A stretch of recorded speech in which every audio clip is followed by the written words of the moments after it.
Bonjour à tous, bienvenue sur ce webinaire Campus Émergence mode d'emploi. On va pouvoir démarrer dans quelques minutes, on attend que des personnes se connectent.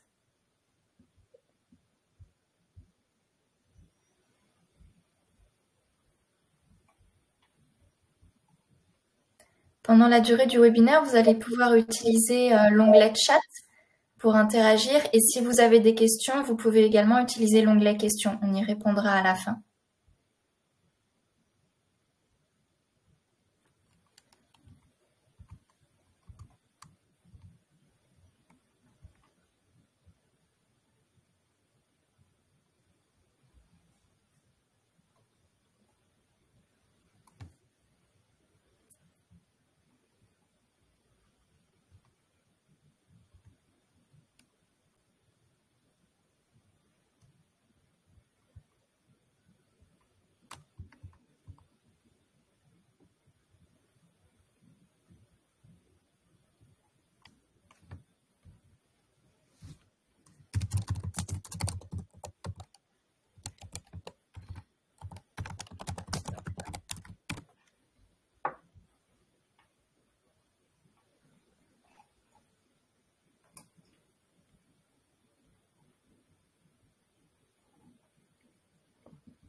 On va attendre encore 2 petites minutes le temps que tout le monde se connecte et puis on va pouvoir commencer.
Pour l'instant, on a 10 personnes de connectées. Je pense qu'on va pouvoir commencer et puis les autres nous rejoindront en cours de route.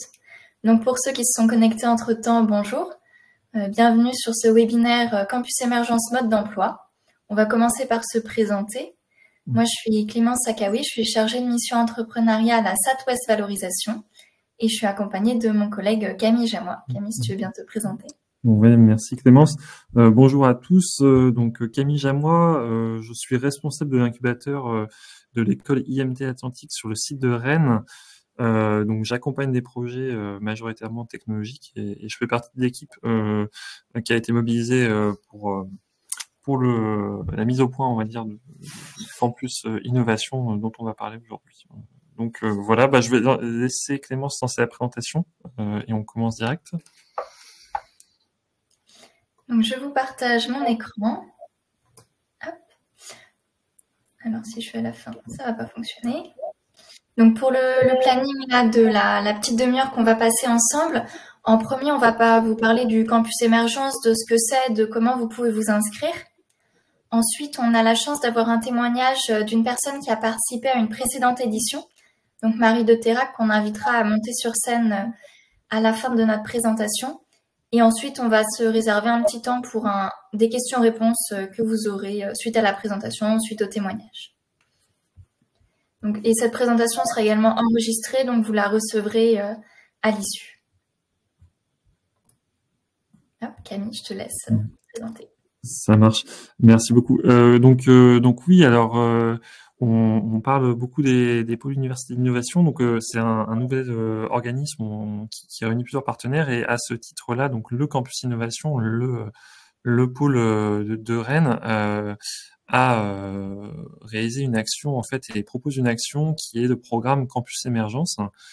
concrètement, le programme Campus Émergence, voilà, c'est co-organisé par les différents acteurs à la fois fondateurs et partenaires du PUI de Rennes Campus Innovation, donc qui sont la Southwest Valorisation, Emergis Bretagne, donc l'incubateur de la Bretagne, et du coup INRIA Startup, INRIA qui à travers son dispositif INRIA Startup Studio et donc l'incubateur IMT Atlantique que je représente aujourd'hui.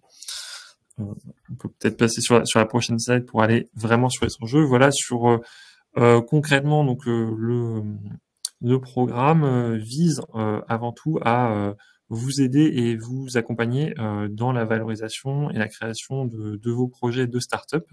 L'idée, c'est à partir de aujourd'hui vos travaux, vos réflexions, de vous sensibiliser sur comment se lancer un peu dans la démarche entrepreneuriale, valider plusieurs points, notamment pays, notamment les différentes options que vous avez, les dispositifs de financement, les accompagnements qui existent, et vous aider à vous mettre sur les premiers niveaux de ce qu'on appelle la création startup, voilà, enfin le mode startup, et aussi vous mettre en relation avec les différents acteurs de l'écosystème qui sont assez nombreux, et l'idée vraiment c'est de vous faire gagner du temps, vous sensibiliser et vous donner les premières billes pour avancer sur cette réflexion. Alors, ça reste aujourd'hui le campus émergence. On est sur un programme où on retient des projets pour candidater. Il y a plusieurs conditions. Donc, quels sont les projets éligibles? Le premier, c'est faire partie d'un laboratoire, d'un établissement fondateur ou partenaire du campus innovation. L'idée, c'est avant tout de valoriser et d'aider des projets qui sont sur le territoire, à la fois pour valoriser les actions qu'on fait nous, mais aussi pour dynamiser le territoire et avoir cette logique un peu de développement de valeur sur le territoire. Avoir un actif scientifique ou un savoir-faire qui peut être valorisé, ça c'est important dans la mesure où on a une approche volontairement très technologique sur ce qu'on appelle aujourd'hui Deep Tech. Vous avez peut-être entendu ça un peu à droite à gauche. Deep Tech, qu'est-ce que ça veut dire? Ça veut dire qu'il y a des enjeux assez forts au niveau technologique et que vous avez aussi un temps de développement plus long que sur des projets qui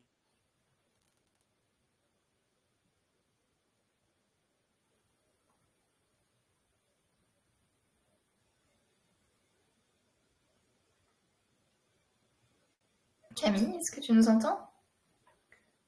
Il a l'air d'avoir un problème de connexion. Ouais, alors je reviens, voilà, sans transition, la joie du Wi-Fi qui pour le coup là est revenu. Donc je m'étais arrêté voilà sur l'actif scientifique. Donc ça c'est important. Voilà, on est vraiment sur des projets techno. Votre innovation répond à un enjeu de société. Là aussi, on regarde principalement des projets qui sont en lien avec aujourd'hui les dynamiques de territoire et les enjeux aussi de la vie économique et du monde de la recherche. Donc là aussi, on attend des projets d'avoir un lien avec cette actualité et ces enjeux. Et enfin, bien sûr, l'accord de vos directeurs de labo. On sait aujourd'hui que dans vos parcours, vous avez pas beaucoup de temps libre. Vous êtes sur beaucoup de missions et l'idée, c'est vraiment que ce soit prévu dans vos missions, ça répond à vos aspirations et que ce soit pas vu comme une contrainte.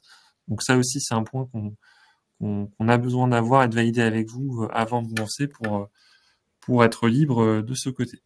Il y a un petit point là, je reviens juste sur les dernières conditions. Bien sûr, vous pouvez être plusieurs à faire partie d'un projet pour candidater, mais ce sera une candidature par personne. C'est une personne qui représente un projet, même si le projet fait intervenir plusieurs personnes dans l'équipe. Donc voilà, donc il n'y a pas de souci à être plusieurs sur un projet, mais pour faciliter les choses, ce sera un membre qui devra représenter l'ensemble de l'équipe. Voilà. On peut avancer sur la prochaine slide. On va peut-être mentionner que pour les doctorants, la formation sera contrat dans les crédits d'heures de formation. Donc ça peut être un avantage pour vous. Effectivement, tu fais bien de rappeler le dernier point que j'ai pas mentionné. Merci Clémence. Et donc, on en arrive aux pièces à fournir. Donc, alors, il faut savoir plus tard dans la présentation, on va vous mettre aussi le lien et vous avez le lien pour passer directement sur la page pour candidater. Aujourd'hui, il y a un dossier d'inscription à compléter et à signer par le directeur de laboratoire. Donc là aussi, ça permet de valider l'accord du directeur de laboratoire. C'est un dossier assez light, mine de rien. C'est pas non plus l'idée, c'est pas de faire un gros dossier et pas quelque chose de trop contraignant. C'est avant tout pour avoir une idée un peu de où vous en êtes et vers quoi vous aspirez et comment vous voyez les choses. En plus, vous pouvez également joindre du coup une présentation de votre profil et des différents publics que vous avez pu faire qui sont en lien avec votre projet. Si pour vous c'est important et ça permet de caractériser aussi le pourquoi du comment vous êtes arrivé sur cette idée. Donc ça aussi, on prend les éléments, ça amène toujours des éléments supplémentaires. Donc nous, ça nous aide sur la sélection et sur la compréhension des projets, mais retenez que le dossier, voilà, l'idée c'est vraiment de comprendre votre projet et de pas non plus faire quelque chose de trop compliqué. On est dans la proposition et dans l'ouverture au projet. Sur la validation des dossiers, comment ça se passe? Ce sera validé donc par un comité restreint et avec une sélection entre 6 et 8 projets qu'on va retenir pour participer au programme et bénéficier des différents ateliers d'accompagnement. Donc voilà un petit peu en termes de sélection ce qu'on attend. Et effectivement, la dernière point, à chaque fois, je zappe un petit peu rapidement. Aujourd'hui, donc la date butoir, c'est le 24 avril pour candidater donc au programme. Merci Camille. Je vais prendre le relais pour vous parler du programme. Donc en fait, le campus émergence, il est volontairement assez court. Ça va être une vingtaine d'heures. C'est vraiment vos premiers pas dans le monde de l'entrepreneuriat. Donc le premier événement, ça va être le 15 mai, avec une journée de formation, conférences et témoignages. On va aborder ce qu'est la valorisation de la recherche, quel type d'implication vous pouvez avoir dans une entreprise, quel est l'écosystème d'accompagnement local, quel financement vous pouvez avoir accès, et puis également des retours d'expérience, donc des témoins qui sont des chercheurs entrepreneurs ou qui ont participé à la création d'une entreprise. Le lendemain, le 16 mai, on vous propose une formation à la protection intellectuelle et industrielle. Donc ça va durer 2 heures environ et ça vous permet de poser vos questions sur l'API à un expert brevet. Ensuite, on vous propose le 27 mai un atelier business design. Donc là, ça va être toute la journée et vous aurez du travail en amont à faire. Et dans l'idée, c'est de vous laisser expérimenter avec votre projet en mode création de start-up. Donc, vous allez pouvoir voir ce qu'est une opportunité entrepreneuriale, quel est le positionnement marché de votre projet, quel plan d'action vous pouvez mettre en place à court terme, etc. Et ensuite, on vous propose le lendemain, le 28 mai, une formation pitch. Donc là encore, sur toute une journée. Et l'idée, c'est vraiment de vous préparer à la présentation vulgarisée de votre projet. Donc, de passer d'une présentation de recherche à une présentation grand public ou investisseur. Et tout ça pour vous préparer à la dernière étape. Donc le 13 juin, on vous propose de présenter vos projets devant un comité d'experts. Vous aurez en fait compilé un peu tout ce que vous avez appris au cours du campus émergence dans un pitch d'environ 5 minutes que vous pourrez présenter devant donc un comité d'experts. En général, c'est des membres des structures d'accompagnement, de BPI France. On vous donnera la composition en temps et en heure. Et ensuite, vous pourrez échanger avec ce comité d'experts. L'idée, c'est de pouvoir vous donner des conseils stratégiques pour la suite de votre projet, des contacts, de vous encourager dans la suite de ce projet et puis de vous orienter vers des étapes complémentaires comme la maturation, de l'incubation, des opportunités de financement, vous aider sur la constitution de l'équipe projet. C'est vraiment pour vous orienter sur la suite.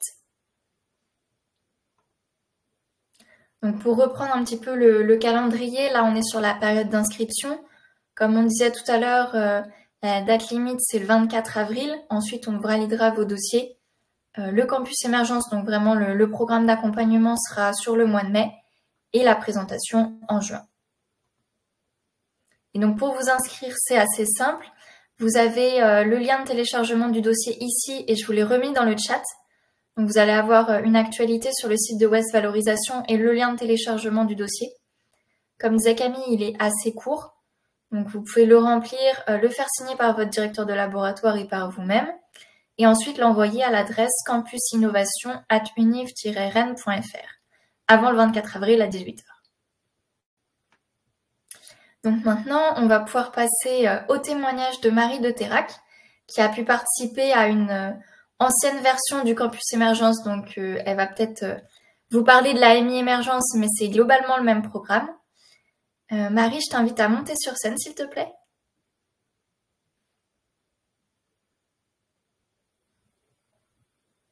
Tu as normalement un bouton monter sur scène.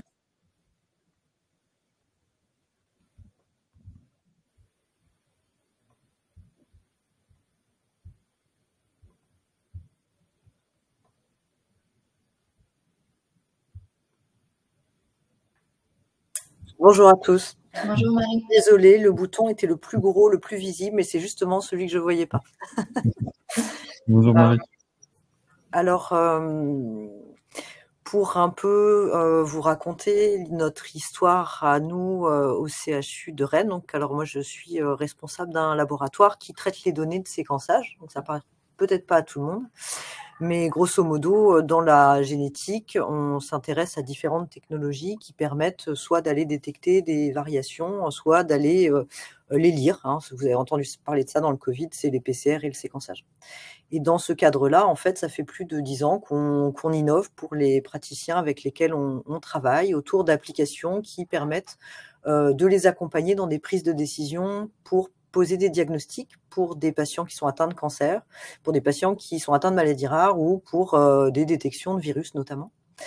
Et puis, donc, ce projet d'entrepreneuriat, ça fait des années qu'on y pense en se disant, bon, bah, finalement, peut-être qu'on va le faire, peut-être qu'on va pas le faire. Et il y a 2 ans et demi de ça, on a décidé de se lancer avec une équipe de 4 fondateurs, une spécialiste de la cancérologie, un spécialiste de la virologie et un spécialiste du développement logiciel, donc qui sont tous au CHU de Rennes. Donc on a commencé par contacter notre direction pour savoir si c'était possible, si ça avait un intérêt, chose qu'on a fait, et on a eu la chance de très rapidement pouvoir être orienté vers la SAT, donc la société de valorisation qui nous permet d'avoir des éléments de transfert, de valorisation de ce qui est développé dans le cadre académique et qui permet ensuite à des personnels hospitaliers ou universitaires de partir dans la possibilité d'une aventure entrepreneuriale. Donc ça restait assez flou à l'époque, et puis on avait eu cette possibilité, comme disait Clémence, à l'époque de postuler pour une AMI émergence. Donc en fait, on a naturellement postulé sans trop savoir ce qu'on allait y trouver ni attendre. Donc c'était le flou, puisque finalement, quand on se dit qu'on veut monter une entreprise, au départ, c'est un peu un pied dans le vide quand on est académique et qu'on a toujours travaillé dans ce domaine-là. Soit c'est un domaine qui nous est même pas très agréable, soit c'est un domaine qu'on ne connaît absolument pas. Et donc dans cette AMI qui avait à peu près quand même la même structure que ce qui est proposé aujourd'hui, c'est très similaire. On est parti avec 2 autres fondateurs et on a pris le temps d'arriver au pool et de traverser ces différents ateliers, ces différents travaux. Et on a pu réaliser un certain nombre d'événements, je pense, qui ont inauguré réellement la démarche de création d'entreprise qu'on a eue. C'est ce qui a permis de cristalliser notre projet et de se dire finalement on va y aller. Pour différentes raisons, c'est que ça permettait de mettre des mots sur des choses et de commencer à travailler le concept de façon accompagnée. Aujourd'hui, vous êtes peut-être tous capables de faire des présentations scientifiques excellentes, fabuleuses, mais quand on doit pitcher, donc déjà c'est un nouveau mot, il y a plein de vocabulaire hyper particulier dans le domaine de l'entrepreneuriat, notamment des startups, encore plus, j'imagine, de la medtech, dans la tech, il y a plein de jargon, d'essayer de donner des éléments pour faire comprendre le projet qu'on a, connaître ce que c'est qu'un marché, essayer de définir ce que c'est qu'un business plan, essayer de préciser les éléments en fait qu'on a envie de développer ou de proposer dans la startup à des gens qui sont pas du même domaine, Donc, changer le curseur du discours, qui est différent que de parler à des étudiants quand on est prof ou à des étudiants qu'on a dans les labos, ou différent de quand on est doctorant à des experts à qui on essaie de vendre notre projet de thèse. Donc là, c'était important. Il y a cette partie, quels sont les piliers de l'entrepreneuriat, le business, le marché, la compréhension, le discours. Le pitch, tout ce qui est propriété intellectuelle, c'est extrêmement important quand on va justement prendre des éléments de notre laboratoire ou dans le laboratoire dans lequel on a travaillé pour l'amener à être valorisé dans le cadre d'une société. Donc, c'était assez intéressant d'avoir vraiment un acteur qui connaît tout ça. Puis après, bien entendu, tous les éléments qu'on voit dans le campus émergence, après, en fait, on se rend compte qu'au fur et à mesure du temps, avec tout l'accompagnement, on précise ces éléments-là dans le temps. C'est-à-dire que peut-être que vous allez avoir plaisir à comprendre ce que c'est que le marché. Aujourd'hui, dans la création de la start-up, déjà, même ce matin, on a passé une matinée à travailler avec un expert, à SAT, au sein du CHU aujourd'hui, parce qu'on n'est toujours pas créé, donc avec l'accord de notre direction, ça c'est super important à avoir, et on se rend compte que chaque élément qu'on a posé, des petites briques, on commence à construire des murs de tout ça pour essayer de monter notre édifice. Et la démarche est longue, parce que nous, on a commencé en 2022 et on va créer en fin 2024. Donc, il faut être bien accroché parce qu'il y a énormément d'aspects réglementaires sur ces aspects-là. Quoi dire de plus? Il faut vraiment être disponible. Il faut prendre ce temps-là de façon qualitative et être acteur, parce que c'est des éléments aussi d'échange. C'est ultra enrichissant parce que vous allez être peut-être 8, nous on était 6 ou 7 aussi, et des projets très différents qu'on a eu plaisir à découvrir sur les éoliennes, sur les fake news, sur des robots. Voilà, on a plein de... Donc ça, c'est super enrichissant. Ça, c'est un grand plaisir de partager ça. Et puis, justement, des points de vue différents. Commencer à construire, à co-construire, parce que dans la démarche entrepreneuriale et dans tous les processus d'accompagnement, il y a une bienveillance permanente des gens qui se lancent dans ces aventures-là. Donc, il y a toujours quelqu'un qu'on comprend, moi je connais ça, tiens, où j'ai eu tel écueil, où je peux te présenter un tel. Et donc, partir tout seul dans l'aventure, c'est déjà quasiment infaisable quand on est dans l'académique et qu'on ne veut pas quitter l'académique. Mais en tout cas, on bénéficie d'un écosystème qui est fort à Rennes-Saint-Malo, qui permet de s'engager sereinement. Et je crois que le faire émergence, le campus émergence en priorité, ça permet de réaliser cette première étape du laboratoire dans lequel on développe des choses innovantes vers notre capacité à en créer quelque chose qui peut-être un jour grandira sans nous, mais en tout cas ça c'est super intéressant. Voilà. Même si on ne veut pas directement créer la start-up, mais être un partenaire, je pense que ça peut être aussi des éléments importants à adresser. Voilà. Merci beaucoup Marie pour ton témoignage qui était très inspirant. C'était vraiment, vraiment bien que tu puisses partager ton expérience pour motiver les gens à s'inscrire. Si vous avez des questions en rapport avec vraiment les détails d'inscription au campus émergence ou avec ce qu'on va aborder dans le cadre du programme, n'hésitez pas à nous les poser dans l'onglet questions. On va pouvoir prendre 10 minutes pour y répondre.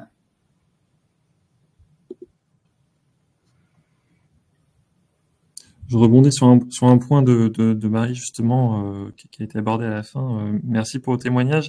Et c'est vrai qu'aussi c'est intéressant même de voir les différentes formes de projets entrepreneuriaux qui peuvent exister aussi et comment est-ce qu'on lie ça avec sa carrière et son envie de continuer dans la recherche parce que il y a des possibilités de lier les deux. Donc là aussi c'est une façon de voir ce qui est possible de faire et il faut vraiment imaginer que dans cet écosystème, il y a plein de façons de porter son projet, de vivre son aventure entrepreneuriale. Donc là aussi, je voulais pointer le doigt sur le fait que nous, notre rôle, c'est de vous montrer et de vous faire gagner du temps sur tout ce qui existe en termes d'accompagnement pour qu'ensuite vous ayez une vision à peu près claire des différentes possibilités que vous avez. Peut-être si je peux rebondir, s'il n'y a pas encore de questions sur ces aspects-là, justement, on a l'impression qu'on va devoir être tout seul pour tout faire. Et en fait, on peut aussi se dire, je veux juste déclencher et trouver un partenaire qui, lui, a envie de monter une entreprise, qui lui a une expertise dans le marketing, dans des choses que je maîtrise absolument pas et que je vais pouvoir rencontrer grâce justement à ce type d'événement, ou après ce type d'événement, en étant bien identifié justement du pool, de la SAT, de tout l'écosystème, d'aller ensuite rencontrer des gens qui vont s'inspirer de ce projet, qu'on va pouvoir initier, catalyser, puis après laisser grandir et voir, ou voir même participer vraiment au niveau, au moment de la fondation du projet, en étant parmi les fondateurs, mais sans obligatoirement y passer 24 heures sur 24 de son temps. Donc on peut avoir plein de modalités, on peut aussi conseiller, faire partie d'un élément qui va être plus grand que soi ensuite. C'est vraiment ça qu'il faut voir, et je pense qu'on a une réelle nécessité dans le domaine académique de participer à ça, plutôt que ça échappe complètement en fait à ce qu'on a créé dès le départ. Je trouve que c'est une jolie prolongation que de voir grandir ce qu'on a inventé ou découvert ou construit. On n'a pas encore de questions. Visiblement, on a été très clair sur notre présentation. De toute façon, vous allez recevoir le replay de cette présentation-là. Je vous ai mis le lien d'inscription dans le chat. Donc, n'hésitez pas à candidater ou à nous recontacter plus tard si vous avez des questions. Il y a quelque chose d'important aussi, c'est passer l'information aux doctorants. Quand on quitte sa thèse, on peut aussi rentrer dans un processus entrepreneurial en accord avec son labo d'avant pour aller valoriser des choses. Et puis, il y a plein de... Enfin, c'est pas obligatoirement une aventure périlleuse ou financièrement périlleuse. On trouve toujours des solutions pour avancer. Et l'université est hyper demandeuse, et enfin, pas que l'université, il y a certainement d'autres institutions. Le CHU, c'est pareil. Ils sont demandeurs de ce type d'initiative, donc il ne faut pas hésiter. Et après, on peut bien entendu commencer, puis pas obligatoirement finir. Enfin, il n'y a pas de... Il n'y a pas d'obligation à la création. Mais voilà. Ça c'est un point effectivement peut-être aussi qu'on pouvait aborder, mais voilà, il n'y a pas de notion d'engagement tacite et de se lancer directement dans un projet à 100%. Non, non, vraiment, on est plus sur voir et identifier les possibilités qui sont disponibles, et ensuite choisir un chemin, quitte effectivement à pas forcément continuer sur son projet, mais au moins d'avoir eu une vision de ce qui existe et des compétences qu'on peut mobiliser pour un projet. Ouais, on peut même imaginer un responsable de labo qui viendrait, qui après transmettrait à un doctorant qui a plus envie de s'engager et qui viendrait refaire le campus l'année d'après. Enfin, j'imagine, hein, je suis pas... Mais voilà, je pense que c'est important. C'est des choses qu'on connaît pas bien quand on est dans le domaine académique, et c'est très formateur. C'est essentiel. En tout cas, ça fait plaisir de voir que le retour de l'accompagnement nous, ça a été le catalyseur. Hein. C'est vraiment l'étincelle qui a fait démarrer le projet. Donc ça, c'est bien. Et si nous n'avons pas de questions, je pense qu'on va pouvoir s'arrêter là. Merci Marie pour ton témoignage. Et puis merci à tous d'avoir participé à ce webinaire. Et si une question vous vient ensuite, n'hésitez pas à nous envoyer un mail. Merci beaucoup, Clémence. Au revoir. Au revoir.